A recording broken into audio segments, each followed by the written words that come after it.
మీ పిల్లల భవిష్యత్తును దిశానిర్దేశం చేసే విద్యా మహోత్సవ్ Dream9 మీడియా ఆధ్వర్యంలో ఈ ఫిబ్రవరి 1న మన ఖమ్మంలో జరగనుంది. Welcome to I dream inside politics with Kavitha. Palamuru Rangareddy ప్రాజెక్టుతో 1 ఎకరాకు కూడా నీళ్లు అందలేదా? జిల్లాల పునర్విభజనతో వనపర్తి జిల్లా పోతోందా? ఫోన్ ట్యాపింగ్లో హరీష్ రావు బాధ్యుడా? బోల్డన్ని ప్రశ్నలున్నాయి, ఆరోపణలు, అనుమానాలు కూడా ఉన్నాయి. మనతో పాటుగా ఉన్నారు మాజీ మంత్రి నిరంజన్ రెడ్డి గారు. నమస్తే అండి. నమస్తే కవిత గారు. సో బోల్డ్ అన్ని ఇష్యూస్ అయితే కనిపిస్తున్నాయి. ఫస్ట్ మనం మాట్లాడుకుందాం లోకల్ బాడీ ఎలక్షన్స్కి సంబంధించి. చాలా హెక్టిక్ కనిపిస్తున్నట్టుంది మీకు. అంటే ఇక మున్సిపల్ ఎన్నికలు పెడతామని ప్రభుత్వం ఎట్టకేలకు చెప్పింది కదా, సో ఎన్నికలకు సన్నద్ధం అవుతున్నాం. మొన్నే గ్రామ పంచాయతీ ఎన్నికలు అయిపోయినాయి. ఎట్లా వచ్చాయి మీ రిజల్ట్స్? బాగా వచ్చినాయి, మంచిగా వచ్చినాయి. సో అది జోష్ ఉందా? తప్పకుండా జోష్ కాదు, ఇప్పుడు ప్రజలు కసి మీద ఉన్నారు. ఏమంటున్నారు? తప్పకుండా కాంగ్రెస్కు బుద్ధి చెప్తామని చెప్తున్నారు. ఎందుకలా?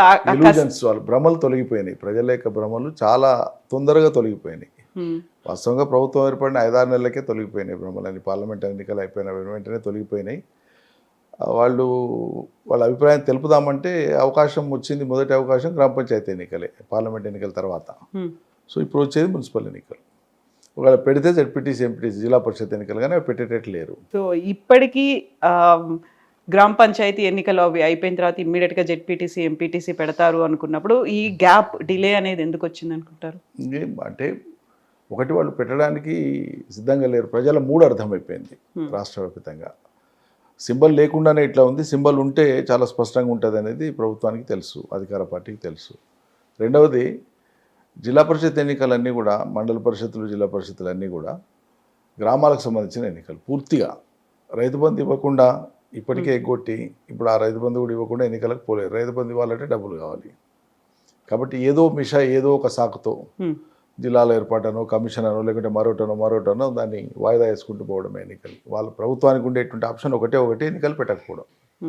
సో ఇప్పుడు మీరు భ్రమలు తొలగిపోయాయి అనుకున్నప్పుడే అక్కడే బోల్డ్ అని అనుమానాలు, ఆరోపణలు కూడా వస్తున్నాయి. మీరు వ్యవసాయ శాఖ మంత్రి అయినప్పుడు కూడా నీళ్ల నిరంజన్ రెడ్డి అని పిలిచేవాళ్ళు. నీళ్లు అనగానే అక్కడ ఉన్నటువంటి ప్రాజెక్టుల గురించి మాట్లాడుకుంటే, పాలమూరు రంగారెడ్డి ప్రాజెక్టు 1 ఎకరా కూడా మీరు నీళ్లు ఇవ్వలేకపోయారు. అదే ప్రధానమైనటువంటి ఆరోపణ కదా. వాళ్ళు గందరగోళానికి గురై ప్రజల్ని గందరగోళపరిచే ప్రయత్నం చేస్తున్నారు. వాస్తవంగా మనం చూడాల్సింది ఏంటంటే, తెలంగాణ రాష్ట్ర ఏర్పాటుకు ముందు పాలమూరు, తెలంగాణ రాష్ట్రం ఏర్పడినాక కేసీఆర్ నాయకత్వాన్ని ఉండేటువంటి ప్రభుత్వంలో పాలమూరు, ఆ స్థితిని మనం అంచనా వేసి చూడాల్సి ఉంటుంది. తెలంగాణ వచ్చిన తర్వాత మనం చేసినటువంటి పని ఏంటంటే, అంతకుముందు తలపెట్టి జాప్యం చేసినటువంటి, సుదీర్ఘకాలం పెండింగ్లో పెట్టినటువంటి ప్రాజెక్టులన్నింటినీ కూడా చాలా వేగిరపరిచి సత్వర ఫలితాలు ఇవ్వడం ప్రారంభించినాం. అది నీళ్ళు ఇవ్వటం మొదలుపెట్టింది. అంటే కల్వకుర్తి కావచ్చు, భీమా కావచ్చు, నెట్టెపాడు కావచ్చు, కోయిల్ సాగర్ కావచ్చు, ఇవన్నీ కూడా గత ప్రభుత్వాలు, తెలుగుదేశం కాంగ్రెస్ ప్రభుత్వాల హయాంలో మొదలైనటువంటి ప్రాజెక్టులన్నీ కూడా చాలా సుదీర్ఘకాలం సాగదీసినారు వాటిని, దశాబ్దాలు. ఇప్పుడు ఉదాహరణకు కల్వకుర్తి ఎత్తిపోతలు ఉందంటే, తొలి ఆలోచన 1984లో ప్రారంభమైన ఆలోచన, తొలి ఆలోచన అక్కడ కృష్ణానది నుంచి ఒక లిఫ్ట్ చేసి ఉమ్మడి పాలమూరు జిల్లాలో కొన్ని భాగాలకు నీళ్ళు ఇవ్వాలనేటువంటి ఆలోచన. 2014 వరకు, అంటే 84 నుంచి 2014 అంటే 30 సంవత్సరాలు. 30 సంవత్సరాలు కల్వకుర్తి లిఫ్ట్ ఇరిగేషన్ మీద పనిచేసినటువంటి తెలుగుదేశం కాంగ్రెస్ ప్రభుత్వాలు ఇచ్చినటువంటి నీళ్లు 12,000 ఎకరాలకు మాత్రమే.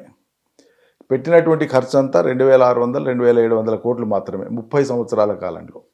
2014లో కేసీఆర్ అధికారంలోకి వచ్చిన తర్వాత కల్వకుర్తి లిఫ్ట్ ఇరిగేషను జాప్యం అవ్వడానికి కారణము సాంకేతిక అంశాలు, ఇంజనీరింగ్ అంశాలు, ఎలక్ట్రో మెకానికల్ వర్క్స్, లిఫ్ట్స్కు సంబంధించినటువంటి మొత్తం పనులు దశల వారీగా కాన్సిక్వెన్షియల్గా ఒక పని తర్వాత ఒక పని ఎట్లా టేకప్ చేయడం మూలంగా త్వరగా నీళ్ళు వచ్చనే ప్లానింగ్ చేసుకొని, అప్పుడు హరీష్ రావు గారు ఇరిగేషన్ మినిస్టర్ ఉండే, మేము జిల్లా తరఫున అందరం, ఆనాడు నేను ప్లానింగ్ బోర్డు వైస్ చైర్మన్ని, 2 మంత్రులు అప్పుడు ఉండేటువంటి మంత్రులు, లక్ష్మారెడ్డి, జూపల్లి, అందరము అక్కడ ఉండే ఎమ్మెల్యేలు అందరూ పట్టుబట్టి ఇంజనీర్లతో ఒక మంచి కోఆర్డినేషన్ పెట్టుకొని ముఖ్యమంత్రి గారి యొక్క డైరెక్షన్లో ఎప్పటికప్పుడు ఆయన వారం రివ్యూ చేసేది.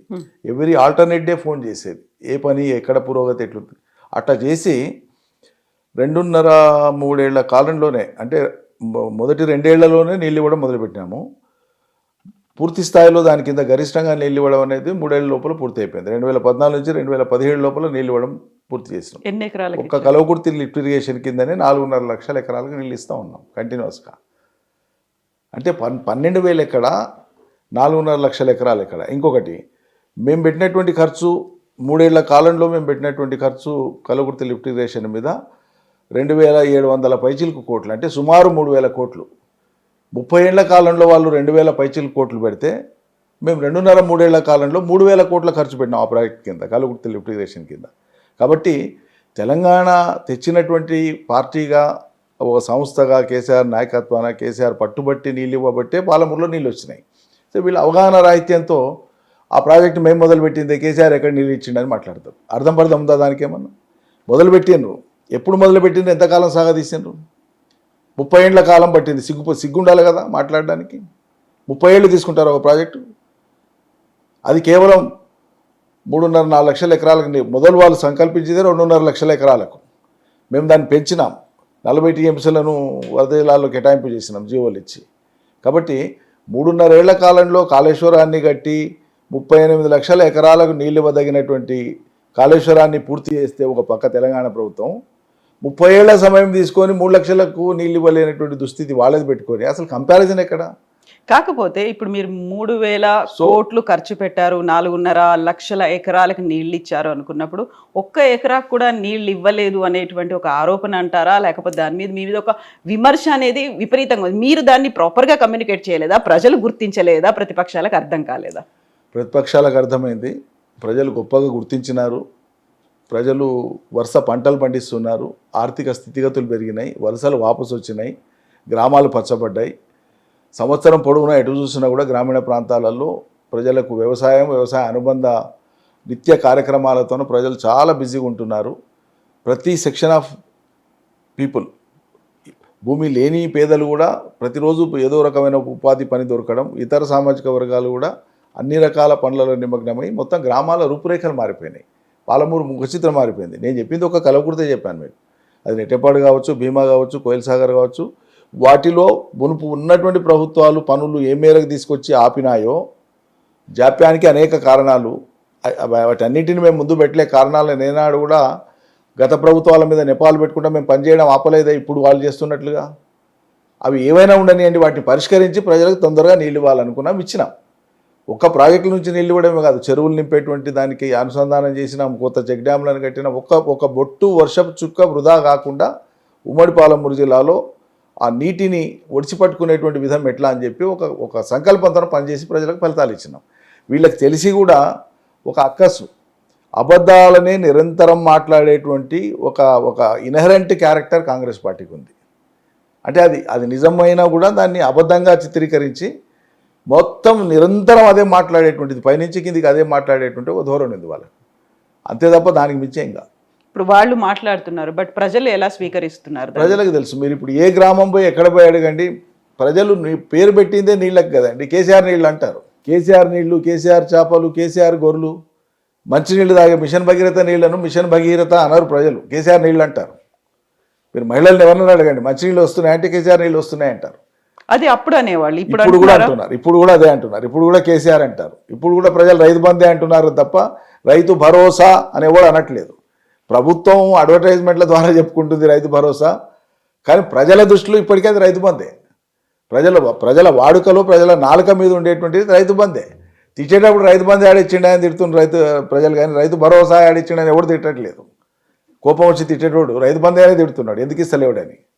కాబట్టి వాళ్ళది అతికింది ఏం లేదు నిజం చెప్పాలంటే.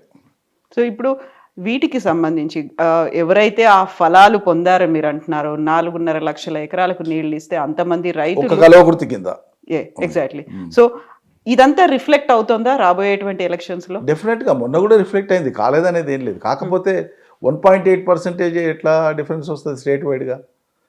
కొన్ని సెక్షన్స్ ఆఫ్ కొన్ని వర్గాల ప్రజలు ఆ రోజున్న పరిస్థితులలో కాంగ్రెస్ పార్టీ చేసినటువంటి దుష్ప్రచారం మూలంగా కొన్ని భ్రమలకు గురైనారు. ఉదాహరణకు నిరుద్యోగ యువకులు గ్రామానికి సగటున 50 నుంచి 100-150 మంది ఉన్నారు. ఏది గ్రామ దామాష జనాభాని బట్టి. వాళ్ళంతా హైదరాబాద్ నుంచి, విశ్వవిద్యాలయాల నుంచి, కాలేజీల నుంచి ఎన్నికల సమయంలో వచ్చినారు. కేసీఆర్ వస్తే మాకు జాబ్ రాదని చెప్పి వాళ్ళ ఇంట్లో చెప్పుకున్నారు, పక్కింట్లో చెప్పుకున్నారు. సొంత పిల్లలే చెప్పేవారికి ఏమవుతుంది? తప్పకుండా దాని ప్రభావం పడుతుంది. రైతు బంధు వచ్చింది కళ్ళ ముందు కనిపిస్తుంది, ఇతర బెనిఫిట్స్ వచ్చింది కళ్ళ ముందు కనిపిస్తుంది, పంటలు పండింది కళ్ళ ముందు కనిపిస్తుంది. అన్నీ నిజమే, పెన్షన్లు వస్తున్నాయి నిజమే, అన్నీ నిజమే. కానీ మా పిల్లాడు చెప్తుండు కదా, ఉద్యోగం రాదట కదా, మరి మేము ఇంత చదివించి లాభం ఏంది, కాబట్టి మా పిల్లలకి నౌకరు రావాలంటే సర్కారు మారాలంట కదా. సో ఇట్లా నిరుద్యోగులు, ఉద్యోగ వర్గాల్లో కూడా వాళ్ళ ప్రేమ మేము సంపూర్ణంగా పొందలేకపోయినాం. భారతదేశంలో ఏ రాష్ట్రంలో చేయలేనంత అధిక ఫిట్మెంట్ వాళ్ళకి ఇచ్చి మరి ఎందుకో వాళ్ళ ప్రేమను మేము సంపూర్ణంగా పొందలేకపోయినాం. సో ఇంట్రోస్పెక్షన్ అనేది 2 years అయింది మీ పవర్లో పోయి మీరు.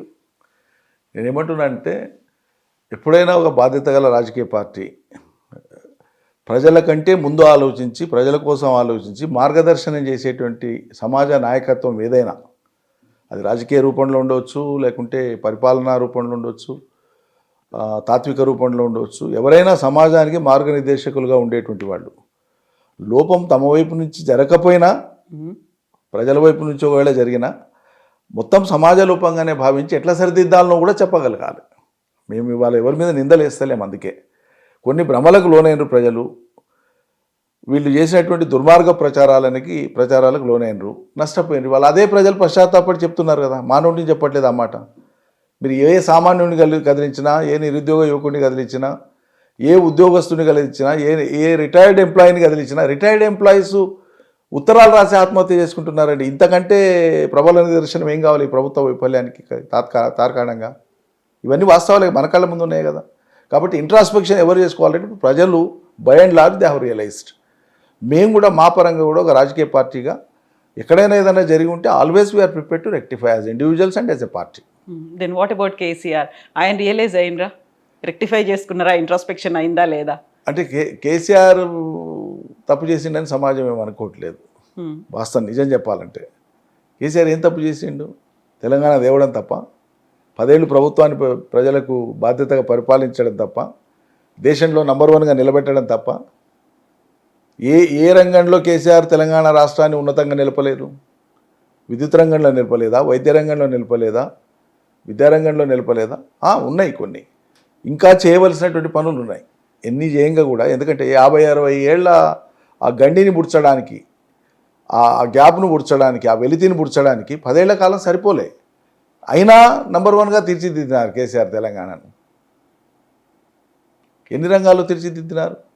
ఇవన్నీ గణాంకాలే ఉన్నాయి కదా. అన్నింటికి మించి ప్రత్యక్షంగా అనుభవిస్తున్న ప్రజల జీవనమే ప్రబల తార్కాణం కదా.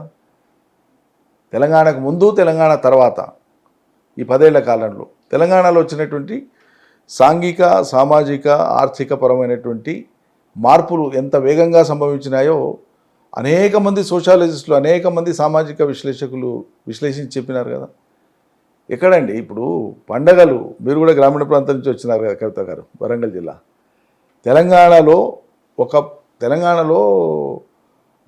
తెలంగాణ ఉద్యమ సమయంలో వచ్చినటువంటి పాట మీకు గుర్తు చేస్తా.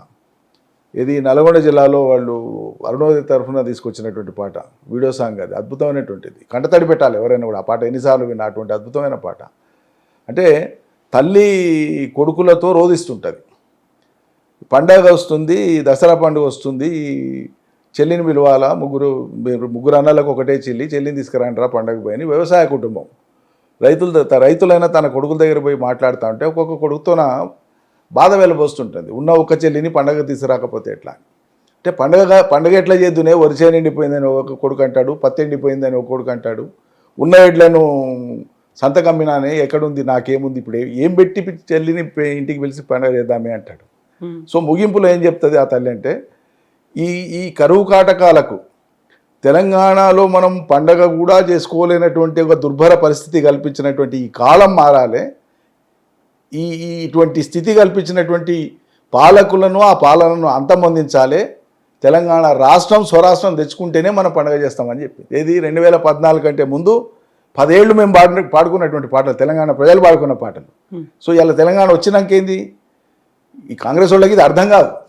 ఎందుకంటే వాళ్ళకి ఆ సోయి లేదు, ఆ ఆత్మ లేదు, తెలంగాణ ఆత్మ లేదు. ఇలా తెలంగాణ వచ్చిన తర్వాత వరుసగా మీరు గ్రామీణ ప్రాంతాలలో చూస్తే గ్రామాల ముఖ చిత్రాలు మారినాయి. ఒకటి ప్రభుత్వ చొరవతో, పరిశుభ్రత కావచ్చు, లేకుంటే అక్కడ ప్రజల ఆర్థిక స్థితితో వచ్చినటువంటి ఆ ఇల్లు కట్టుకోవడం కావచ్చు, మరింత నాగరికంగా బతకడం కావచ్చు. ఒకప్పుడు టాయిలెట్స్ లేవు.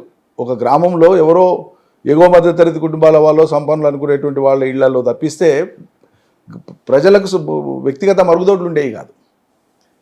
కానీ ఇవాళ తెలంగాణలోని మీరు ఏ పల్లెకి పోయినా ఏ ఇంటికి పోయినా వ్యక్తిగత మరుగుదొడ్డి లేని ఇల్లు లేదు. ఇది సాంఘికంగా వచ్చినటువంటి ఎంత గొప్ప మార్పు, ఒక ఆర్థికంగానే కాదు, జీవన ప్రమాణాలలో ప్రజలకు వచ్చినటువంటి మార్పుల్ని చూడడానికి నిరాకరిస్తే ఎట్లా వీళ్ళు?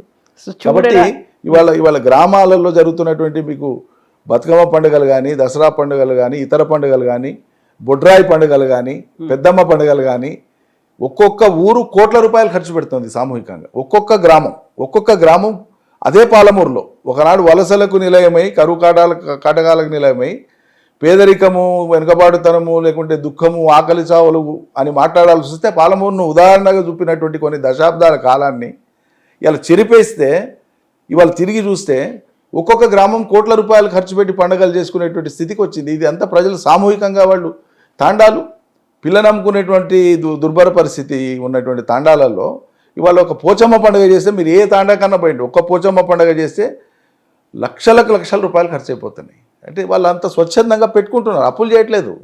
వాళ్ళ శక్తి సామర్థ్యాలను కూడగట్టుకొని వాళ్ళు సంతోషాన్ని వ్యక్తం చేసుకుంటున్నారు. కోల్పోయినటువంటి వాళ్ళ యొక్క సాంస్కృతిక జీవనాన్ని పునరుద్ధరింపజేసే ప్రయత్నం చేసుకుంటున్నారు. మేము చేయగలము, మాకు ఈ శక్తి వచ్చింది, మేము సంతరించుకున్న ఈ శక్తి అని ప్రపంచానికి చాటుతున్నారు. అదేదో విలాసంగా ఖర్చు చేయడం కాదు అక్కడ, వాళ్ళకు ఉండేటువంటి ఆ భావ ప్రకటన అది మనం గమనించాలి.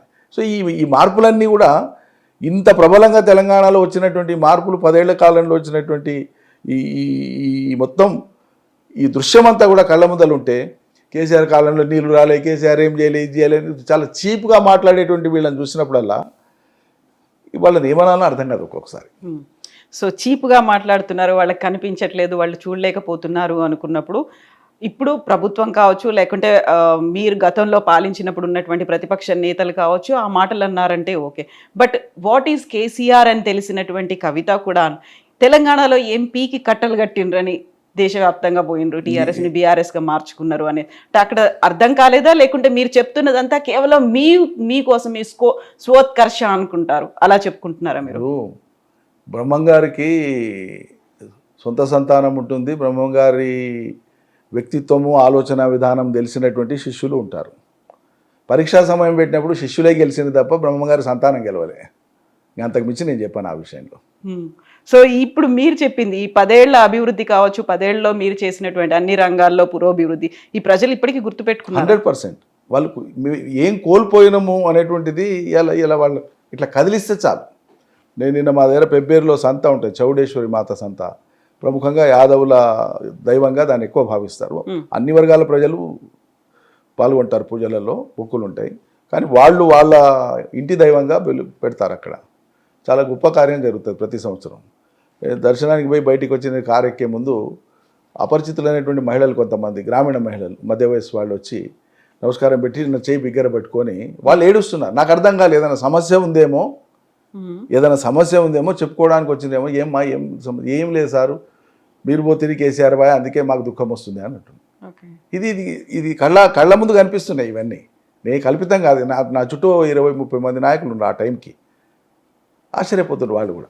ప్రజలను మీరు ఎవరినన్నా కదిలించండి. వాళ్ళ తెలంగాణలో మేము కోల్పోయినాం, జరగకూడదు జరిగిపోయింది, మేము ఇట్లా అవుతుంది అనుకోలేదు, పొరపాటు అయిపోయింది అనేటువంటి ఒక భావనలో ఉన్నమాట అయితే నిజం. దీన్ని ఎవ్వరు కాదనిలేరు. అందుకే దీన్ని మేము కేవలం ఎన్నికలకు ముడిపెట్టి ప్రజలు కోల్పోయిన దానికి ప్రతిగా అర్జెంటుగా మేము అధికారంలోకి రావాలనేటువంటి దానికే నేను చూస్తలేను. నేనేమంటున్నా అంటే, ఎప్పుడైనా ఒక పరివర్తన కాలంలో, ఒక సమాజం యొక్క మార్పులో, ట్రాన్స్ఫర్మేషన్లో భాగంగా మంచి నాటుకోవడానికి కానీ, మంచి అక్కడ స్థిరపడడానికి కానీ సమయం పడుతుంది ఎప్పుడైనా. ఈ లోపల చెడు దూరింది అనుకోండి, దాన్ని చెడగొట్టే ప్రయత్నం చేస్తుంది.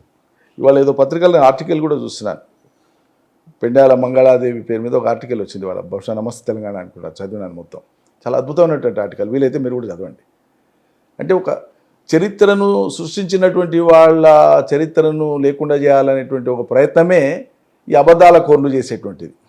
సో నెహ్రూ నుంచి అలా కేసీఆర్ దాకా జరుగుతున్నది ఇదే అని ప్రపంచ తాత్వికుల యొక్క కొటేషన్స్ని కోట్ చేస్తూ ఆయన ఒక అద్భుతంగా, ఆమె అనుకుంటాను మంగళాదేవి అంటే, ఒక అద్భుతమైన ఆర్టికల్ రాసినారు. ఓకే, నేను చూస్తాను. ఇప్పుడు అక్కడ ఉన్నటువంటి వనపర్తి ప్రజలు మిమ్మల్ని కోల్పోయారు, కేసీఆర్ని కోల్పోయారు అనుకుంటే, త్వరలోనే వాళ్ళు వనపర్తి జిల్లాను కూడా కోల్పోయే అవకాశాలు కనిపిస్తున్నాయి. ఇప్పుడు పిచ్చోళ్ళ చేతిలో రాయి అన్నట్లయిపోయింది రాజ్యం. నిన్న మొన్న ప్రెస్ మీట్లో కూడా చెప్పినాను ఈ మాట. ఒక జిల్లాల ఏర్పాటు అనేటువంటిది ఎంత పారదర్శకంగా, ఎంత శాస్త్రీయంగా ఒక సంవత్సర కాలం పాటు అధ్యయనం చేసి అన్ని వర్గాల ప్రజల యొక్క అభ్యర్థనలను కానీ వాళ్ళ మనోభావాల్ని కానీ గుర్తెరిగి ఏం చేస్తే పాలన ప్రజలకు మరింత చేరువవుతుందని చాలా పెద్ద ఎక్సర్సైజ్ చేసి దేశంలో ఇదివరకు ఏర్పడినటువంటి జిల్లాలు వివిధ సందర్భాలలో ఆయా రాష్ట్రాలలో ఏర్పడినటువంటి కొత్త జిల్లాలు, ఉన్న జిల్లాలు కాక కొత్త జిల్లా, బ్రిటిష్ కాలం నుంచి మొదలు పెడితే స్వతంత్ర భారతంలో ఏర్పడిన జిల్లాలు కానీ స్వతంత్ర భారతంలో ఇటీవలి కాలం దాకా ఏర్పడినటువంటి కొత్త జిల్లాలకు కానీ వాటి ప్రాతిపదిక ఏంది, అక్కడ ఏర్పాటు చేసినటువంటి క్రమంలో సానుకూలతలతో పాటు వచ్చినటువంటి ఏమైనా ఇబ్బందులు ఏమున్నాయి, ఉంటే వాటిని అధిగమించే మార్గం ఏంది, అటువంటి తలెత్తకుండా మనమే ముందస్తు జాగ్రత్తలు చర్యలు తీసుకొని ఇవన్నీ అధ్యయనం చేసినాం. చేసే కొత్త జిల్లాలు ఏర్పాటు చేసినాం. ఒక హైదరాబాదు, సికింద్రాబాద్ లాంటి ఒక మహానగరానికి సంబంధించి వచ్చినప్పుడు మాత్రమే ఇక్కడ ఏంటంటే మీకు జిల్లాలలో మున్సిపాలిటీలు ఉన్నా వాటి యొక్క పరిధి చిన్నది. కానీ హైదరాబాద్ మహానగరానికి వచ్చేటప్పటికి ఇది metropolitan urban development authority plus metropolitan city ఇది. కాబట్టి మెట్రోపాలిటన్ సిటీలో మేజర్గా గవర్నెన్స్ అంతా కూడా మున్సిపల్ అడ్మినిస్ట్రేషన్ ద్వారా నడుస్తుంది. రెవెన్యూ అడ్మినిస్ట్రేషన్ అనేటువంటి కలెక్టరేట్ల ద్వారా జరిగేటువంటి పరిపాలన తక్కువ ఉంటుంది. దీన్ని దృష్టిలో పెట్టుకొని ఈ మహానగరం మొత్తాన్ని ఒక యూనిట్గా చూడడం జరిగింది ఆ రోజు. అందుకోసమే వాటికి పెరిఫెరల్గా ఉండేటువంటి ఇటు రంగారెడ్డి కానీ లేకుంటే అటు మేడ్చల్ మల్కాజ్గిరి కానీ ఇటు వికారాబాద్ కానీ వీటి పెరిఫెరల్స్ని కొన్ని డిస్ట్రిక్ట్స్గా కార్వౌట్ చేస్తూ మిగతాది అట్లే. ఇప్పుడు వాళ్ళు ఏం మాట్లాడతారు, హైదరాబాదు కోటి జనాభా ఉంది ఇంతే తలాతోక లేకుండా మాట్లాడతారు. ఇక్కడ ఉండేటువంటి ప్రజెన్స్ని చూడాలి కదా, గవర్నెన్స్ ఎన్ని రూపాయలలో ఉంటుంది ఒక మెట్రోపాలిటన్ సిటీలో, ప్రజలకు ఉండే అవసరాలు ఏ రకమైనటువంటి ఉంటాయి వీటిని చూడాలి కదా. హైదరాబాద్ మహానగరానికి వ్యవసాయం ఉండదు, ప్రజలు ఒక జిల్లాలో తక్కువ మంది ఉన్నా వాళ్ళ అవసరాలు ఎక్కువ ఉంటాయి, వ్యవసాయక అవసరాలు ఎక్కువ ఉంటాయి, చాలా ప్రామాణికతలు ఉంటాయి. వీటన్నిటిని దృష్టిలో పెట్టుకొని ఆనాడు చేసినాం. ఓకే, చేసి ఎంతకాలం అయిందండి? 10 ఏళ్ళు అయింది. రేపు దసరా పండుగ వస్తే 10 ఏళ్ళు వెళ్ళి 11 సంవత్సరాలు పడుతుంది. 10th year we are running. 10వ సంవత్సరంలో నడుస్తున్నాం మనం. ఇప్పుడు కొత్త జిల్లాలు ఏర్పాటైనాయి, పాలన ప్రజలకు చేరువలోకి వచ్చింది, ప్రజలు అలవాటు పడ్డారు. జిల్లా ఏర్పాటుతో జరగవలసినటువంటి కాన్సిక్వెన్షియల్ డెవలప్మెంట్స్ అన్నీ, కళాశాలల ఏర్పాటు కావచ్చు, వైద్యశాలల ఏర్పాటు కావచ్చు, ఆసుపత్రులు కావచ్చు, 50-60 జిల్లా స్థాయి కార్యాలయాలు కావచ్చు, వాటి సిబ్బంది కావచ్చు, వాటి ద్వారా జరిగేటువంటి పనులు కావచ్చు, తద్వారా ఏర్పడినటువంటి మార్కెటింగ్ నెట్వర్క్ కావచ్చు, అక్కడ వచ్చినటువంటి వర్తక వ్యాపారం కావచ్చు, ఇవన్నీ కూడా ప్రజల అనుభవంలోకి వచ్చి 10 ఏళ్లలో 6-7 ఏళ్ల వయసు ఉన్నటువంటి పిల్లలు యుక్త వయసుకు వచ్చిన తర్వాత మీ జిల్లాను మేము తీసేస్తాం ఇది బాగలేదు అని ఎవడనంటే పిచ్చోళ్ళు అనాలా, తుగ్లకనాలా అటువంటి వాళ్ళని. అందులో ఇప్పుడు అవసరం అండి 10 ఏళ్ల తర్వాత. వనపర్తే కాదు నేను చెప్పేది, ఒక వనపర్తి గురించే కాదు. ఇక్కడ శాస్త్రీయత లేదు, ఇష్టం వచ్చినట్టుగా ఎవరికి ఏది కావాలంటే వాళ్ళకి పంచారు. అలా సిద్దిపేట, సిరిసిల్ల అలాగే ఉంది, హుస్నాబాద్ అట్లాగే ఉంది. వనపర్తికి సంబంధించి చూస్తే మీరు కావాలని లాబీయింగ్ చేయించుకున్నారు. కేసీఆర్కి చాలా దగ్గరి మిత్రుడు కాబట్టి ఒక్క సింగిల్ నియోజకవర్గం అయిన బట్టి కూడా వనపర్తిని ఒక జిల్లాగా ఏర్పాటు చేయించుకున్నారు. దాంతో వచ్చిందేంటి, ఎవరికి లబ్ధి చేకూరింది? నియోజకవర్గం యూనిట్గా జరగవు జిల్లాల ఏర్పాట్లు కవిత గారు, మండలాల యూనిట్గా ఒక జిల్లా ఏర్పాటు జరుగుతుంది. ఇప్పుడు జరిగినటువంటి కూర్పు కూడా ఒక జిల్లాలో, ఇప్పుడు వనపర్తి జిల్లాలో ముందు 14 మండలాలు ఉండేది. జిల్లా ఏర్పడే క్రమంలో 12 మండలాలు, జిల్లా ఏర్పాటు జరుగుతున్న క్రమంలో 2 మండలాలు అదనంగా ఏర్పడ్డాయి. జిల్లా ఏర్పడి కొంతకాలం గడిచిన తర్వాత మొన్న ఎన్నికల ముందు 2023లో మరో మండలం ఏర్పడింది. సో 15 మండలాలు ఉంది. 15 రెవెన్యూ మండలాలతో ఒక జిల్లా ఉంది. అందులో 4 నియోజకవర్గాలు ఉన్నాయి, ఒకటి కాదు. వనపర్తి, దేవరహద్ర, అమరచింత అంటే ఆత్మకూరు, మక్తల్, తర్వాత కొల్లాపూర్. వాటి మండలాలు తక్కువ ఉన్నాయి, వనపర్తి మండలాలు ఎక్కువ ఉన్నాయి. బయటికి చెప్పేటప్పుడు ఒక వనపర్తి అని చెప్తున్నారు, తెలివి లేక చెప్తున్నారు, అట్లా వాళ్ళ జ్ఞానం లేక చెప్తున్నారు, బుద్ధి లేక చెప్తున్నారు అట్లా చెప్పేటువంటి వాళ్ళు. కానీ ఇది 15 మండలాల కూర్పు. ఇంకో విషయం మీకు చెప్పాలా, చారిత్రకంగా ఏంటంటే ఉమ్మడి పాలమూరు జిల్లానే కాదు, వాళ్ళకు పరిజ్ఞానం లేదు. ముఖ్యమంత్రితో సహా కాంగ్రెస్ పార్టీలో ఉండే చాలామందికి చారిత్రక పరిజ్ఞానం లేదు, వర్తమాన పరిజ్ఞానం కూడా లేదు. ఎందుకంటున్నా ఈ మాట అంటే, ముఖ్యమంత్రి నోటి నుంచి ఒకనాడు చాలా అలవోకగా మాట్లాడండి. వనపర్తి కూడా ఒక జిల్లానండి, ఒకటే నియోజకవర్గం, మీరు ఇందాక ప్రశ్న వేసినట్లే అన్నాడు ఆయన. వాళ్ళు అన్నారు కాబట్టి ప్రశ్న, అందుకే చెప్తున్నాను, అవగాహన లేదు, చారిత్రక అవగాహన లేదు, వర్తమాన అవగాహన లేదు, భవిష్యత్తుకు సంబంధించినటువంటి దృష్టే లేదు వాళ్ళకి. ఎందుకు చెప్తున్నాను ఈ మాట అంటే, నిజాం సంస్థానం తర్వాత ఆనాడు వనపర్తి సంస్థానమే అతిపెద్ద సంస్థానం మొత్తం మనం ఇవాళ తెలంగాణ అని పిలువబడేటువంటి మొత్తం ప్రాంతంలో. సొంత సైన్యం ఉన్నటువంటి ప్రాంతం, సొంత కరెన్సీ ఉన్నటువంటి ప్రాంతం. యూరప్, స్విట్జర్లాండ్లో స్టడీ చేసి ఆనాటి రాజులు వనపర్తి నియోజకవర్గంలో వనపర్తి పూర్వపు తాలూకాలో ఒక సైఫన్ సిస్టంతో ఒక ఇరిగేషన్ ప్రాజెక్ట్ని కట్టినారు. స్విట్జర్లాండ్లో స్టడీ చేసి స్విట్జర్లాండ్ ఇంజనీర్ని తీసుకొని వచ్చి సప్త సముద్రాలు అని చెప్పి పెద్ద పెద్ద చెరువులు కట్టినారు.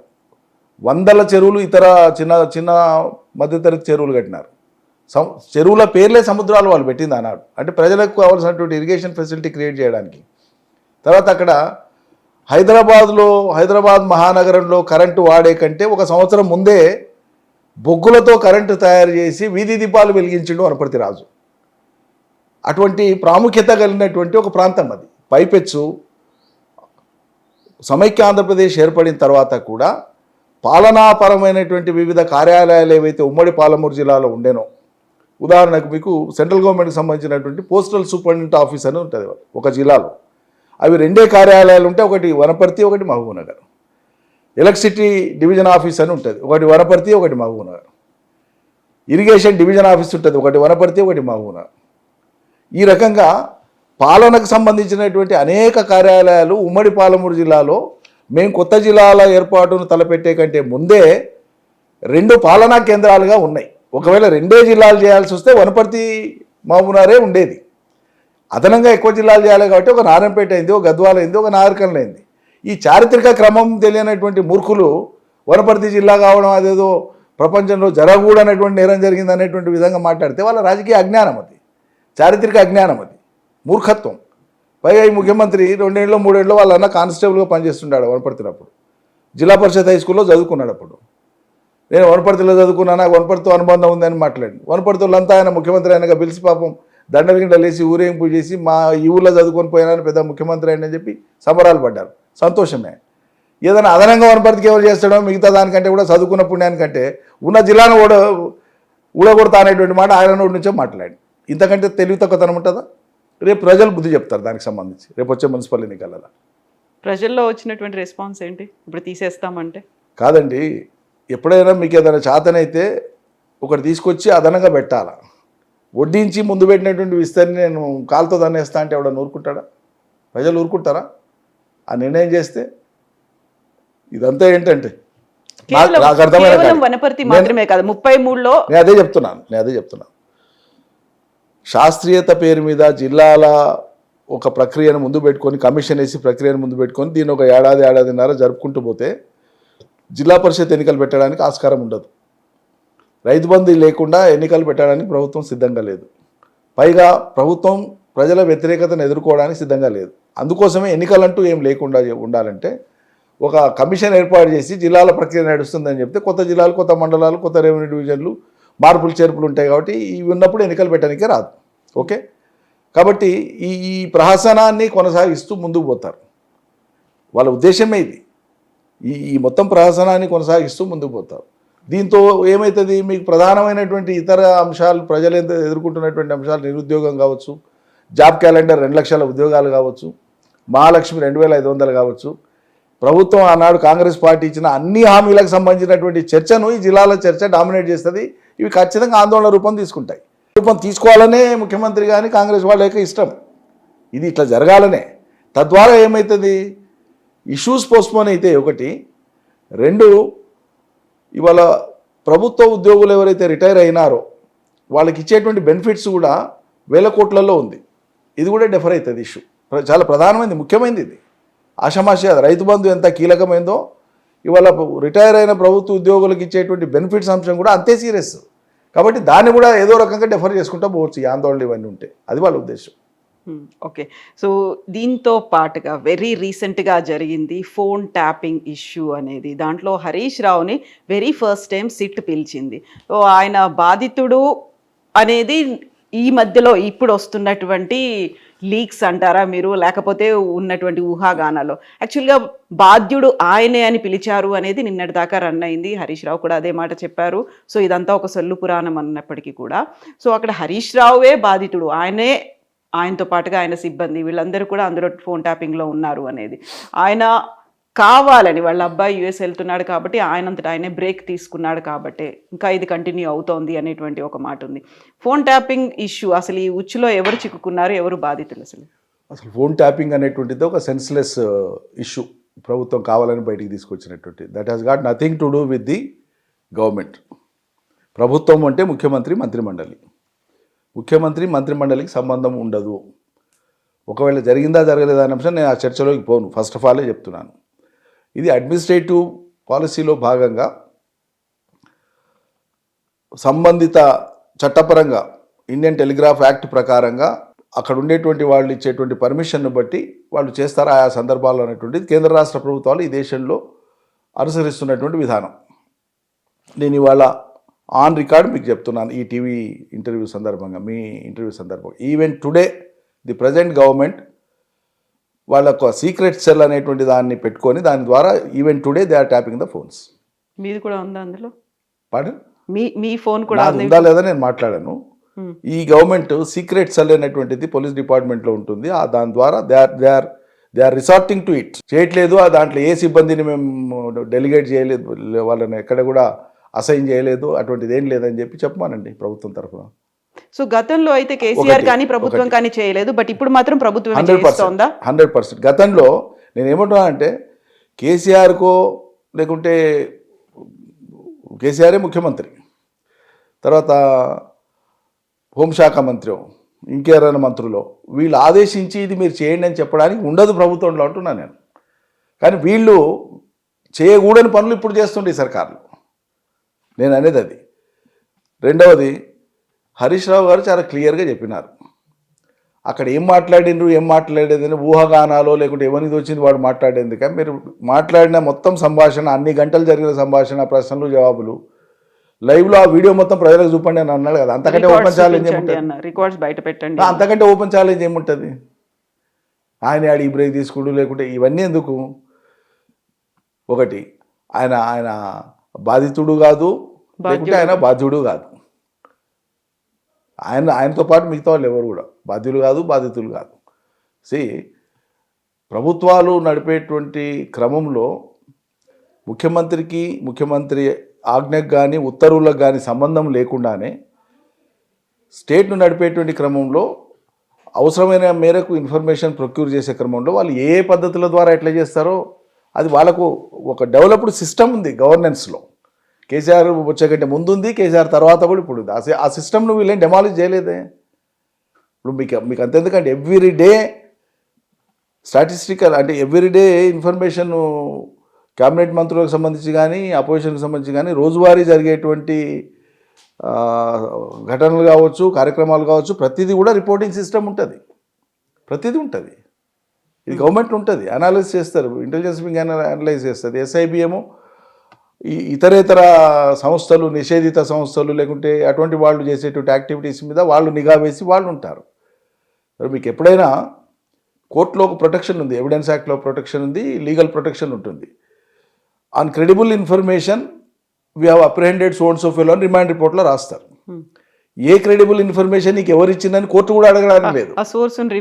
ఎగ్జాక్ట్లీ అందుకోసమే over a period of time దశాబ్దాలుగా పాలనా క్రమంలో వచ్చినటువంటి ఒకానొక పద్ధతి అది వాళ్ళు పాటిస్తారు తప్పితే అది మంత్రులు ఆజ్ఞలు ఇచ్చి చేయించేది కాదు. ఇది ఈ సున్నితమైనటువంటి ఈ గీత, ఈ రేఖ అయితే ఉందో దాన్ని వాళ్ళు అర్థం చేసుకోవాలి. అది కేవలం పోయిన సర్కార్ మీద నిందమోపడానికి ఒక ఎఫర్ట్గా వాళ్ళు దాన్ని ఒకటి పెట్టి వాళ్ళు ఇచ్చినటువంటి హామీల మీద చర్చ జరగకుండా ఉండడం కోసం ఫోన్ ట్యాపింగ్ అనేటువంటి ఒక ఇష్యూని తీసుకొచ్చి ముందుకు పెట్టేస్తున్నారు. నేను అనుకోవడం అయితే అంతకుమించి ఏం లేదని. సో 7 గంటల సేపు జరిగినటువంటి విచారణలో హరీష్ రావు ఒక మాట చెప్పాడు, నాకేం సంబంధం లేదు, నేను హోమ్ మినిస్టర్ని కాదు కదా అనేది. సో హోమ్ మినిస్టర్ కావాలని చేయించాడు అనేది ఆయన ఇండైరెక్ట్ గా చెప్పాడు అనే ఒక మాట. ఒకవేళ ఉత్తర్వులు ఇవ్వాల్సి వచ్చినా, మౌఖికంగా ఇవ్వాల్సి వచ్చినా పోలీసులు ముఖ్యమంత్రి హోంమంత్రి ఇచ్చేటువంటి ఉత్తర్వులను పాటిస్తారు తప్పిస్తే ఆ శాఖకు సంబంధం లేని మంత్రులు ఉత్తర్వులు ఇవ్వలేరు కదండి. స్టాండింగ్ ఆర్డర్స్ పనిచేయవు కదా అట్లా ఇస్తే కూడా. బట్ హరీష్ రావు మీదే 2 రకాలుగా ఇప్పటిదాకా ఫోన్ ట్యాపింగ్ అనేది ముఖ్యమంత్రో లేకపోతే హోమ్ మినిస్టరో, ఇంకొకరో ఇప్పుడు ఎస్ఐబి చీఫ్ ఆయన్ని ప్రభాకర్ రావు గారిని అరెస్ట్ చేశారు, ఇప్పుడు ఆయన సుప్రీంకోర్టు దగ్గర ఉన్నారు, బెయిల్ వస్తుందా లేదా, ఇవన్నీ కాకుండా కేవలం హరీష్ మీదే ఎందుకు పడింది? ఇప్పుడు హరీష్ ప్రభుత్వం దృష్టిలో మెయిన్ టార్గెట్ కదండి. ఇప్పుడు హరీష్ బొగ్గు కుంభకోణానికి సంబంధించినటువంటి అంశం లేవనెత్తిన రోజే కదా ఆయనకు నోటీస్ వచ్చింది. ప్రతిరోజు రాష్ట్ర ప్రభుత్వం యొక్క వైఫల్యాలను ఆధారాలతో పాటు అవి ఆర్థికపరమైన అంశాలు కావచ్చు, లేకుంటే వివిధ స్కీములు కావచ్చు, వివిధ స్కాములు కావచ్చు, కాంగ్రెస్ ప్రభుత్వం తీసుకొస్తున్న అన్నింటి మీద వరుస పెట్టి మాట్లాడుతున్నది, ఆధారాలతో పాటు ఎండగడుతున్నది హరీషే కదా. ఓవైపు కేటీఆర్, ఓవైపు హరీష్. మిగతా రాజకీయ నాయకత్వం ఎట్లాగో అదే విషయాలు మాట్లాడతారు ఉన్నటువంటివి. కాబట్టి డెఫినెట్గా గవర్నమెంట్కు ప్రతిపక్షంలో ఆయనే టార్గెట్ అవుతాడు కదా, అంతే మరి. సో ఆయన హరీష్ రావు టార్గెట్ అయ్యాడు అనుకున్నప్పుడు నెక్స్ట్ బీఆర్ఎస్ పార్టీ ఉంటుందా ఉండదా అనేటువంటి ఒక క్వశ్చన్ ఎందుకు వస్తుంది? కేసీఆర్ కనుక బయటికి రాకపోతే, అది కూడా అసెంబ్లీకి రాకపోతే బీఆర్ఎస్ పార్టీ ఉనికియే కోల్పోతుంది, తన అస్తిత్వాన్ని కోల్పోతుంది అనేటువంటి మాట.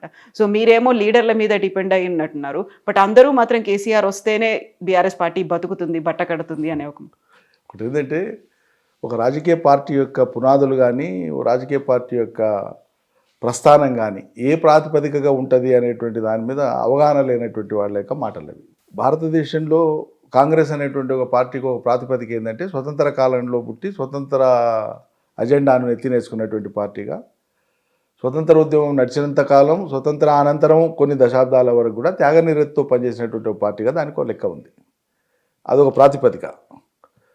బీజేపీ అనేటువంటిది జనసంఘగా పుట్టి తర్వాత బీజేపీగా రూపాంతరం చెందిన తర్వాత వాళ్ళు ఈ దేశంలో ఉండేటువంటి ఈ మతం ప్రాతిపదికగానే ఒక పార్టీగా ఉన్నారు కాబట్టి ఆ పార్టీ కొనసాగింపు ఉంటుంది.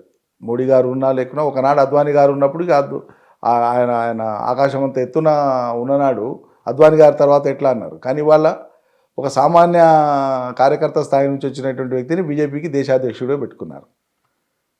నిన్నగాక మనం చూస్తున్నాం మనం నితిన్ అని. అట్లా టీఆర్ఎస్ అనేటువంటి పార్టీ బీఆర్ఎస్గా మారినాక ఈ పార్టీ తెలంగాణ ప్రజల గొంతుగా, ఈ పార్టీకి ప్రాతిపదిక తెలంగాణ విశ్వాస నిశ్వాసలే. కాబట్టి ఒక నాయకుడిని టార్గెట్ చేసానో, ఒక నాయకుడికి ఇంకేదో అయితేనో అంత మాత్రం చేత ఒక రాజకీయ పార్టీ యొక్క ప్రస్థానం ఆగిపోదు. అది కేవలం వ్యక్తులుగా నడిపే పార్టీ కాదు. ఇది తెలంగాణ ప్రజల భావోద్వేగాలతో ముడిపడినటువంటి సంస్థ మా పార్టీ. కాబట్టి దీనికి మరణం ఉండదు. తెలంగాణ సమాజం ఉన్నంతకాలం ఈ పార్టీ ఉంటుంది. కొందరు దీని యొక్క లోతులు తెలియని వాళ్ళు ఈ పార్టీ ద్వారా వచ్చేటువంటి ఫలాలను మాత్రమే చూసి అనుభవించినటువంటి వాళ్లకు ఈ పార్టీ పుట్టుకలో ఉండేటువంటి ఆ బాధ లేదా ఆ బాధ్యత వాళ్ళకి జీవితకాలం అర్థం కాదు. సో బీఆర్ఎస్ పార్టీ ఉనికి లేకుండా పోతుంది అన్నమాట కవిత చెప్తే, ఎవరు చెప్పినా అనేది. ఎస్, రేవంత్ రెడ్డి ఇంకొక మాట అన్నారు, బీఆర్ఎస్ పార్టీ దిమ్మెలను కూల్చేయండి అనే మాట. ఇప్పుడు ఆయన ఆ దిమ్మె కట్టడంతోనే ఒక రాజకీయ కార్యకర్తగా జీవితం ప్రారంభించాడు. 2003లో పాలమూరు సభలో నేనే చేర్పించిన ఆయనను టీఆర్ఎస్ పార్టీలో 2003లో. సరిగా ఆ తర్వాత కొంతకాలానికి 2005-6 ప్రాంతంలో జెడ్పీటీసీ అయినాడు, ఆ తర్వాత ఎమ్మెల్సీ అయినాడు. తర్వాత ప్రస్థానం మనకు తెలిసిందే. ఒకరు కోరుకుంటే ఓ పార్టీ యొక్క దిమ్మె ఉంటుంది, లేకుంటే పోతుందా? ఈ దేశంలో ఎక్కడైనా జరిగితే ఏదైనా రాజకీయ పార్టీ పోయి ఇంకో రాజకీయ పార్టీ దిమ్మలు లేకుండా చేసి పార్టీనే లేకుండా చేయడం. అంతిమంగా ఓ రాజకీయ పార్టీని భుజాల మీదకి ఎత్తుకొని పూల బుట్టలో మోసినా ప్రజలే, ఆ బుట్టను కిందికి దించినా ప్రజలే. ఆ ప్రజలకే కదా ఆయన పిలుపునిస్తుంది, మీరు మా పార్టీ దిమ్మెలని కూల్చేయండి అనేది. అందుకే మేమేం చెప్పినామంటే, కూల్చేటువంటి విధానం మళ్ళీ ఆయన పరిభాషలనే అనుకుంటేనంటే ఎన్నికలు వచ్చినప్పుడు కదా, సాధారణ ఎన్నికలకు చాలా సమయం ఉంది కదా, 3 ఏళ్ళు ఉంది కదా. మరి నీకు అంత ఉబ్బలాట ఉంటే అర్జెంటుగా 10 మంది ఎమ్మెల్యేలతో రాజీనామా చెప్పేవే. మా దగ్గర నుంచి వచ్చినటువంటి వాళ్ళు ఎవరైతే ఉందో, నేను ఎందుకని వస్తే నా కర్మగాలు వచ్చినా ఈ పార్టీ ఇదో దరిద్రం పార్టీ అని చెప్పి ఆయన ఎవరు మహిపాల్ రెడ్డి నెత్తినోరు కొట్టుకుంటున్నాడు కదా. బట్ స్పీకర్ మాత్రం ఆయన బీఆర్ఎస్ పార్టీలోనే ఉన్నాడు అన్నారు కదా. అంత గొప్ప మహానుభావుడు స్పీకర్ స్థానంలో కూర్చున్నాడు, 10,000 దండాలు. కాబట్టి వాళ్ళకి ఏమైనా నైతికత ఉంటే, నేను మొన్న కూడా చెప్పిన ఈ మాట, వాడినా వాడకూడదు కానీ వాడాల్సి వచ్చి వాడినా అది రిపీట్ చేస్తున్నా. వాళ్ళకి సిగ్గు శరం ఉంటే, నైతికత ఉంటే ఆ 10 మందితోన రాజీనామా చేయించి ఎన్నికలకు పొమ్మనండి. 10 స్థానాలలో మేము కనుక ఓడిపోతే మా దిమ్మెలు ప్రజలు కూలగొట్టినట్లే లెక్క. 10 స్థానాలలో మేము గెలిస్తే నువ్వు ముఖ్యమంత్రి పదవికి రాజీనామా చేస్తావా? అంతే మేము అడిగేది. సొలు పురాణం ఎందుకు ఇంకా? స్ట్రైట్. ఇది ఛాలెంజా లేకపోతే ఆ రేవంత్ సర్కార్ రెఫరెండం అంటే వాళ్ళు అన్న మాటకు నేను చెప్తున్నాను. రెఫరెండం అని ఆయన జూబ్లీహిల్స్ ఎన్నికలనే ఒప్పుకోలే, ఆయనే మాట్లాడలేదు, ధైర్యం చేయలే. కానీ గెలిచారు కదా. అదే గెలుపు. సరే, ఆఖరి 3 రోజులలో వాళ్ళు చేయాల్సింది చేసి గెలిచింది. అందుకే నేనేమంటున్నా, అంత ధైర్యం ఉన్నోడు మొదలై చెప్పాలి కదా, మా పాలనకి రెఫరెండం చెప్పినరా? ముఖ్యమంత్రి అన్నాడా అండి జూబ్లీహిల్స్ ఎన్నికలప్పుడు ముందు?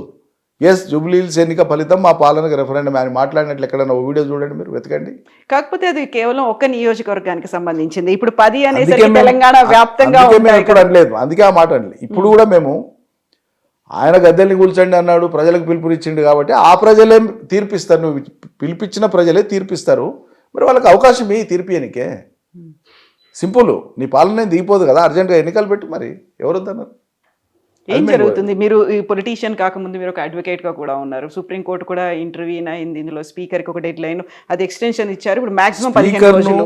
సుప్రీంకోర్టు మొట్టికాయలు వేసి స్పీకర్ను మీరు నిర్దిష్ట గడువు లేదన్న మిషతోన మీ ఇష్టం ఉన్నంత కాలం దీన్ని సాగదీయడం అనేది ఇది హేతుబద్ధత కాదని వార్నింగ్ ఇచ్చినాకనే స్పీకర్ నిర్ణయం తీసుకున్నాడు.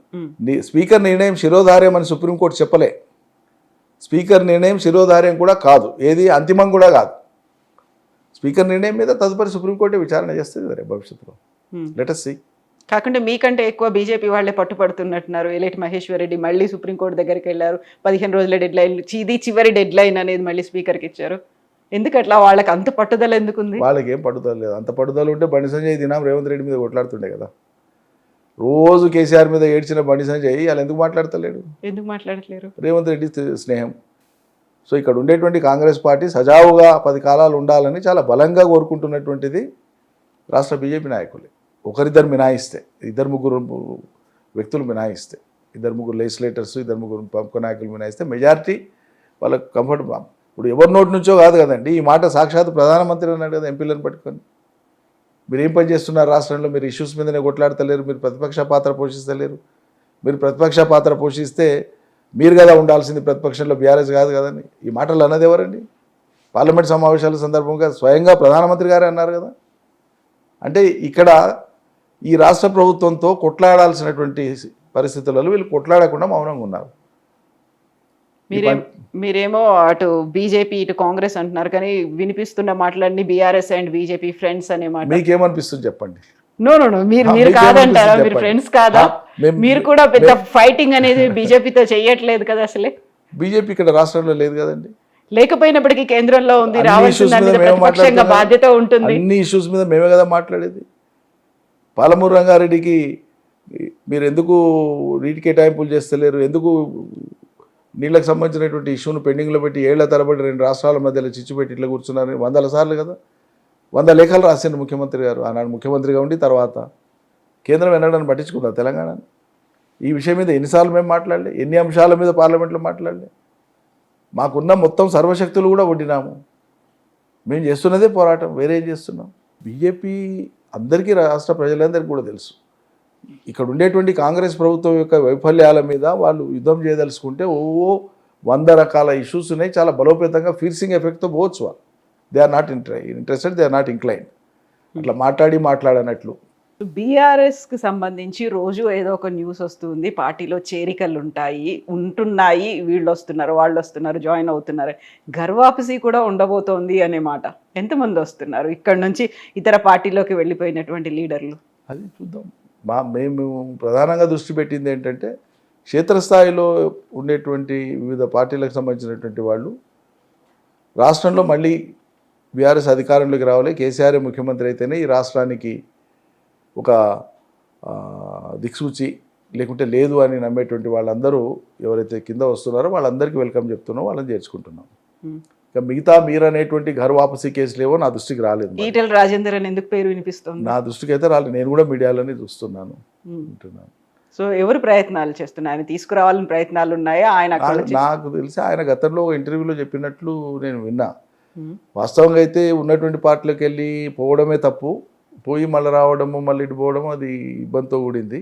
అంటే అసలు వెళ్ళేదే లేకుండే అనేటువంటి ఒక మాట, నన్ను పంపేది లేకుండే అని ఒక మాట, 2 ఉన్నాయి ఆయన మాట్లాడే మాటలో. తాను పోయేది లేకుండే అనేది ఒకటి, లేదా తనను పంపేది లేకుండే అనేది ఒకటి ఉంది. కాబట్టి మళ్ళీ వచ్చేటువంటి అంశం అందులో అయితే అర్థం ధ్వనించలే నాకైతే. అది గతంలో కదా, ఇప్పుడు ఉన్నటువంటి లేటెస్ట్ నాకు సమాచారం లేదు నిజంగా. Then what do you think? మీకేమనిపిస్తుంది? వస్తే బాగుంటుందా? అట్లనే నిర్ణయం వాళ్ళు తీసుకోవాలి.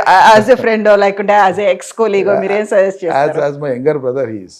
ఓకే, నాకు పర్సనల్లీ వెరీ ఇంటిమేట్. మేము విద్యార్థి ఉద్యమాల సమయంలో నాకు రాజేందర్ జూనియరు, 3 ఏళ్ళు జూనియర్. తెలంగాణ రాష్ట్ర సమితి పార్టీలోకి ఆయనకు ఫెసిలిటేట్ చేసి అదంతా చేసింది నేనే. కేసీఆర్ గారు ఆ తర్వాత ఆయన చాలా గొప్పగా ఆదరించినారు. సరిగా సుదీర్ఘకాలం పనిచేసినాక కూడా మరి ఇక కొన్ని ప్రత్యేక పరిస్థితులలో ఆయన దారి ఆయన ఎంచుకున్నాడు. Okay. So coming to you, మీరు ఎవరి మనిషి బీఆర్ఎస్ లో? కేసీఆర్ మనిషి. ఫస్ట్ తెలంగాణ మనిషిని, సెకండ్ కేసీఆర్ మనిషి. Nothing more and nothing less than that. అంతకు తక్కువ కాదు, అంతకు ఎక్కువ కాదు. గ్రూపులు అనేవి ఉన్నాయి కదా, ఏ గ్రూప్ అంటే? గ్రూపులు లేవు. ఇప్పుడు కేసీఆర్ ని పక్కన పెడితే గ్రూప్స్, డిఫరెంట్ లేవు, గ్రూప్స్ లేవు, అని groups ఒక పవర్ సెంటర్స్ గా భావించేవాళ్ళు. వాళ్ళు అనుకుంటారు ఎవరికి వాళ్ళు అట్లా అనుకుంటారేమో బయట, కానీ అటువంటి పరిస్థితి ఏం లేదు. మీరు చూస్తున్నారు కదా, సంతోషమైన ఆపదైనా ఏదైనా కేటీఆర్ హరీష్ కలిసే ఉంటున్నారు కదా అన్ని సందర్భాల్లో. గ్రూపులు ఎక్కడ ఉన్నాయండి? ఇందులో గ్రూపులు ఉండే అవకాశం లేదు. ప్రజలు కేసీఆర్ ముఖ్యమంత్రి కావాలనుకుంటారు, కేసీఆర్ నాయకత్వాన్ని కోరుకుంటారు. కేసీఆర్ నాయకత్వాన్ని రాష్ట్రంలో ఉండేటువంటి అందరూ నాయకులు పనిచేస్తారు. ఇక్కడికి ఎవరి సెకండ్ ఆల్టర్నేట్ అనేది లేనే లేదు. ఇప్పుడు అటువైపు ఊహకే అందదు. మేము ఊహించని కూడా ఊహించం అటువంటిది. KCR is our leader, he shall be our leader. That's all. మీరు హరీష్ రావు మనిషి అనేది ఎందుకు ఒక ఆరోపణలు విపరీతంగా ఏమంటున్నానంటే, ఆ అమ్మాయి కవిత మాట్లాడినాక ఇట్లా మీకు ఈ కవితకు కూడా అభిప్రాయం వచ్చిందేమో నాకు తెలియదు. నేను ఏమంటానంటే, నా వయసు 67 సంవత్సరాలు. హరీష్ కంటే నేను వయసులో పెద్దవాడిని, దాదాపు 10 ఏళ్ళు పెద్దవాడిని అనుకుంటాను, 10-11 ఏళ్ళు. కేటీఆర్ కంటే 15 సంవత్సరాలు పెద్దవాడిని, 15-16 సంవత్సరాలు. నేను కేసీఆర్ గారి కంటే కేవలం 4.5 సంవత్సరాలు మాత్రమే చిన్నవాడిని వయసులో. తెలుగుదేశం పార్టీలో ఆయన కలీగ్ని, నేను వయసులో చిన్నవాడిని, బట్ ఆయన కలీగ్ని. అప్పటి నుంచి మాకు ప్రస్థానం అన్నదమ్ముల అనుబంధం లాంటిది. రాజకీయంగా చాలా దగ్గరగా ఉన్నవాడిని, వారితో పాటు నడిచినవాడిని. నా ఏజ్కు, నా అనుభవానికి నేను కేసీఆర్ని కాదని ఇంకొకరిని వాళ్ళ మనిషిగా వీళ్ళ మనిషిగా పడి నా స్థాయి నేను తగ్గించుకోను. ఖరాఖండిగా చెప్తున్నాను ఈరోజు. బట్ ఒక ఆర్గనైజేషన్ నడుస్తుంది, ఒక పార్టీ నడుస్తుంది. నా వయసున్న, నా అనుభవం ఉన్న ఫలానా ఈ టీవీ యాంకర్ కవిత గారే మీ నాయకురాలని మా పార్టీ డిసైడ్ చేసింది అనుకోండి, తప్పకుండా నమస్కారం పెడతాం, గౌరవప్రదంగా వారి వెంట నడుస్తాం. బట్ బీఆర్ఎస్ పార్టీలో అలాంటి సంప్రదాయం, సంస్కృతి ఏం లేదు కదా? ఎందుకు లేదు? బయటి వాళ్ళు ఎవరు లేరు కదా. అది చెప్తున్నాను. అంటే ఇప్పుడు నేను వస్తానట్లేదు, మిగతా ఎవరు సీనియర్స్ అంటే 15-16 ఏళ్ళు వయసులో చిన్నవాడైనా రాజకీయాల్లో టీఆర్ఎస్తోనే కొత్తగా వచ్చినా కూడా కేటీఆర్ వర్కింగ్ ప్రెసిడెంట్ అయింది. మాకు మేమందరం గౌరవిస్తున్నాం. వర్కింగ్ ప్రెసిడెంట్గా ఆయన తీసుకున్న నిర్ణయాలను అమలు చేయడంలో పనిచేస్తున్నాం కదా. చేస్తున్నామా లేదా? It's a party discipline. Party హైరార్కీలో కింది నుంచి పైకి సంస్థ యొక్క గౌరవాన్ని ఇనుమడింపజేసే విధంగా సంస్థ కార్యక్రమాన్ని అమలు చేసుకుంటూ పోతాను తప్పిస్తే ఒకరికి అసోసియేట్ అయి ఉండేటువంటి నా వయసుకు, నా అనుభవానికైతే ఆ సైకోఫాన్సీ సార్ట్ ఆఫ్ ఇష్యూస్ చాలా దూరం. సో ఒక్కసారి మీరు ఎమ్మెల్యేగా పనిచేసినప్పటికీ కూడా, మంత్రి అయినప్పటికీ 3 ఫామ్ హౌస్లు మీ పేరుతో ఉన్నాయి. విపరీతమైనటువంటి అక్రమాలు చేశారు, భూ కుంభకోణాలు జరిగాయి. 100 సార్లు చెప్పాము. 3 లేవు. ఇప్పుడు అవి 3 పెరిగాయా, తగ్గాయా, ఏమయ్యాయా? మాకు ఉండేది ఒకటి వ్యవసాయ, మా సొంత ఊర్లో ఉండే వ్యవసాయ భూమిలో ఉండేటువంటి ఇల్లే తప్ప ఫామ్ హౌజులు లేవు మాకు. ఫామ్ హౌజ్ అనేటువంటి సంస్కృతి ఏంటంటే, హైదరాబాదు లేదా ఇతర నగరాలు, పట్టణాల పరిసరాలలో సేద తీరడానికి, విశ్రాంతి తీసుకోవడానికి కట్టుకునేటువంటివి ఎకరా, 6 ఎకరాలు, 2 ఎకరాలు అట్లా కట్టుకునే వాటిని ఫామ్ హౌజ్లు అంటారు. ఒక రైతుగా మా సొంత ఊర్లో, మా సొంత ఇంట్లో ఉండడం అనేది ఫామ్ హౌస్ అని మాట్లాడేటువంటి మాటలకు అర్థమే లేదు. ఒకటి. మిగతా మా అమ్మాయిలకు ఉండేటువంటి వ్యవసాయ భూమిలో పశువుల షెడ్లు ఉన్నాయి, మేకల షెడ్లు ఉన్నాయి. అవి ఉంటే మీరే వచ్చి వీడియో పెట్టి ఇది ఫామ్ హౌస్ చూపొచ్చు కదా. మిమ్మల్ని అడుగుతున్నా. కాకపోతే ఇప్పుడు రఘునందన్ గారు కొన్ని పేపర్లో చూపించారు, మీరు ఎలా అయితే అక్కడ ఆక్రమణలు చేసుకున్నారు, ఈవెన్ నది దగ్గర ఉన్నటువంటి ఆ పరివాహక ప్రాంతంలో ఉన్నటువంటి భూముల్ని కూడా ఆక్యుపై చేసుకున్నారని హీ షోస్ డాక్యుమెంట్స్. ఆ తర్వాత కవిత కూడా అదే మాట ఉంది. రఘునందన్ మాట్లాడినా, కవిత మాట్లాడినా, నా మీద పోటీ చేసిన వాళ్ళు మాట్లాడినా, లేకుంటే ఇంకోరు మాట్లాడినా, దానికి ముందే ఒక యూట్యూబర్ను పంపించి దాన్ని అంతా కూడా భూతద్దంలో పెట్టి చూపించే ప్రయత్నం చేసినవి. ఇదంతా కూడా ఒక ప్లాంటెడ్ అండ్ స్కీమ్డ్, ఏమంటారు, ఒక విద్రోహం బుద్ధితో చేసినటువంటి వ్యవహారం ఇదంతా. ఇప్పుడు మాకున్న వ్యవసాయ భూము లేదో, మా కుటుంబానికి ఉన్న వ్యవసాయ భూము లేదో, మా పిల్లల పేరు మీద ఉన్నా, నా పేరు మీద ఉన్నా, నా వైఫ్ పేరు మీద, మాకు ఉండబడే భూములే వ్యవసాయ భూములే. హైదరాబాద్ నగరంలో కమర్షియల్ ఆస్తులు లేవు, మాకు ఏ రకమైన ఆస్తులు లేవు. ఉండేది మా సొంత ఊర్లోనే. టౌన్లో 40 ఏళ్ల కింద కట్టి 36-37 సంవత్సరాల క్రితం మా పేరెంట్స్ ఉన్నప్పుడు, న్యాయవాది ఉన్నప్పుడు కట్టుకున్న ఇల్లు టౌన్లో, వ్యవసాయ క్షేత్రంలో మా ఊళ్ళో మాకు ఉండేటువంటి తప్ప మిగతా వ్యవసాయ భూములలో ఏం లేవు. ఉన్న స్ట్రక్చర్స్ గొర్రెలవి, మేకలవి, పశువులవి ఉన్నాయి స్ట్రక్చర్స్. ఉంటే మూడు ఫామ్ హౌజులని మాట్లాడితే ఇక వాళ్ళ మూతిపళ్ళు రాలాలి తప్ప వేరే మనం మాట్లాడడానికి ఏముండదు. బుద్ధి జ్ఞానం లేని వాళ్ళు మాట్లాడే మాటలేవు. ఓకే, ఉంటే మీ ఛానల్ ఇప్పుడు నన్ను ఇంటర్వ్యూ చేస్తున్నారు, మీరు అక్కడికి పోయి ఇది ఇది ఇది ఇది ఫామ్ హౌసే కదా నిరంజన్ రెడ్డి గారు అబద్ధం చెప్పిన చూపొచ్చు కదా మీరు. రాజకీయంగా మనం లేవనెత్తేటువంటి అంశాలకు జవాబు చెప్పలేనటువంటి వాళ్ళు, బలహీనులు, చేతగాని వాళ్ళు, అసమర్థులు వ్యక్తిగత దాడి చేయడానికి ఎంచుకునేటువంటి అంశాలు ఇటువంటివన్నీ థర్డ్ క్లాస్ అంశాలు. అందుకని రిపీటెడ్గా వాళ్ళు మాట్లాడినా ఒకసారి 2 సార్లు జవాబు చెప్తాం, తర్వాత నేను పట్టించుకొని కూడా పట్టించుకోను. సో వ్యక్తిగతంగా మీ మీదే ఎందుకని ఇన్ని దాడులు? కవిత అందులోనూ ప్రధానంగా మీరు ఎందుకు టార్గెట్ అయ్యారు? అలా మధ్యలో ఏం గొడవలు ఉన్నాయి మీ ఇద్దరికి? మిమ్మల్ని అంకుల్ అని పిలవడం అయితే తెలుసు నాకు. నేను ఎప్పుడు ఒక్కరోజు కూడా ఆ అమ్మాయి గురించి నేను ఎప్పుడు ఏ పేపర్లో కానీ, ఏ టీవీలో కానీ, ఏ మీటింగ్లో కానీ ఎక్కడైనా నేను ఆమె గురించి ఎక్కడైనా ఏమైనా మాట్లాడినట్లు మీరు ఏదైనా సెర్చ్ చేసి తీసి చూపండి నాకు. నేను ఆమె పేరే ఎత్తాలి, నాకు అవసరమేమి ఉంటుందండి, నాకు అర్థం కాదు. వాళ్ళ జిల్లా వేరు, మా జిల్లా వేరు, కార్యక్రమాల్లో కూడా ఎక్కడ అసలు సంబంధమే ఉండదు. మరి నా గురించే కాదు, ఆమె చాలామంది గురించి కూడా మాట్లాడింది, ఎక్కడ పోతే అక్కడ మాట్లాడింది. ఇక ఆమె ఎందుకు మాట్లాడింది అనగా నేను ఎట్లా చెప్తా చెప్పండి, ఇక మీరే చెప్పాలి. కాకపోతే మీ గురించే కాదు అందరి గురించి మాట్లాడింది అనుకున్నప్పుడు అందులోనూ బీఆర్ఎస్ పార్టీ మాట్లాడింది, అన్ని రకాల ఆరోపణలు చేస్తున్నారు. Why BRS is not responding? అంతగా నేను రెస్పాండ్ అయ్యాను కదా, నేను చెప్పాను కదా కేటగారికల్ గా. మీరున్నారు కాబట్టి, మీరు టార్గెట్ అయ్యారు కాబట్టి చెప్పాను కదా, వివరణ ఇచ్చినాను, నేను చెప్పినాను. నేను అందరి గురించి అడుగుతున్నాను, మొత్తం పార్టీ గురించి, కేసీఆర్ గురించి, కేటీఆర్, హరీష్ రావు ఎందుకు మాట్లాడుతుందన్న దానికి నేను ఎట్లా సంజాయిషి చెప్తా చెప్పండి. ఆమె పార్టీ లేకుంటే కేసీఆర్ కూడా ప్రెస్ మీట్ పెట్టినప్పుడు, రాష్ట్ర స్థాయి కార్యవర్గ సమావేశం అయినప్పుడు ఆల్మోస్ట్ ఒక 3-4 అవర్స్ అయింది, 1.5 అవర్ మాట్లాడారు. కవిత గురించి దేవర్ అబౌట్ టు ఆస్క్, ఆ తర్వాత తను మళ్ళీ మాట్లాడతానని చెప్పి వెళ్ళిపోయారు తప్ప దానికి సంబంధించి ఇప్పటిదాకా ఏది రాలేదు కదా బయటికి. అసలు ఆయన ఏమనుకుంటున్నారు, ఏం జరుగుతుంది అంటే? ఇది నిత్యం ప్రజల ఇష్యూ అనండి. ఇవాళ మంచినీళ్ళు రాలేదు కాబట్టి ఇబ్బంది ఉంది, ప్రజలకి డౌట్లు రావట్లేదు, కరెంట్ లేదు కాబట్టి ఇబ్బంది అవుతుంది, ప్రజలకేం డౌట్లు లేవంటారా? ఏం జరిగింది? కేసీఆర్ స్వయంగా కూతురే ఇన్ని మాటలు అంటోంది, ఎందుకని ఎవరు మాట్లాడట్లేదు అనేది? అది ప్రజలు కాలగమనంలో చాలా గ్రహిస్తారు. ప్రజలు తాత్కాలికంగా ఉడిదొడుకులు ఉంటాయి, కాలగమనంలో గ్రహిస్తారు. ఆమె చెప్పే దాంట్లో ఏముందో ఏం లేదో వాళ్ళు ఏం చెప్తారో తెలియదు కదా మనకు. నేను అందుకే దాన్ని కొంత సెపరేట్ చేసి చెప్పాను. రాజకీయపరమైన అంశాలు ఏమైనా ఉండి, ప్రజల అంశాలు ఏమైనా ఉంటే దాంట్లో మాట్లాడచ్చు. ఇక ఆమె వ్యక్తిగతంగానే టార్గెట్ చేసి మాట్లాడదలుచుకుంటే ఒకసారి జవాబు చెప్పినాం, మళ్ళీ నేను మాట్లాడని కూడా చెప్పినాను. నేను మాట్లాడిన కూడా ఒకసారి చెప్పడం నా ధర్మం కాబట్టి, క్లారిఫై చేయడం నా ధర్మం కాబట్టి చేశాను. ఆ తర్వాత ఇప్పుడు ఎప్పుడైనా సమాజంలో బేసిక్ ప్రిన్సిపల్ ఏంటంటే, ఎవరైనా ఒక ఆరోపణ చేసినప్పుడు ఆరోపణ రుజువు చేయాలి. నేను మీ మీద ఆరోపణ చేస్తా, బురద చల్తాక మీరే కడుక్కోండి అంటే ఇది ఏం పద్ధతి? అది రాజకీయ నైతికత ఉన్నవాళ్ళు ఎవరైనా కావచ్చు. నేను ఆమె గురించి చెప్తలేను, అంతకంటే నా ముందు ఆరోపణలు చేసిన వాళ్ళ గురించే రెఫర్ చేస్తున్నా. ఏం నైతికత అంటారు దాన్ని? మాట్లాడి వదిలేస్తే అయిపోతుందా?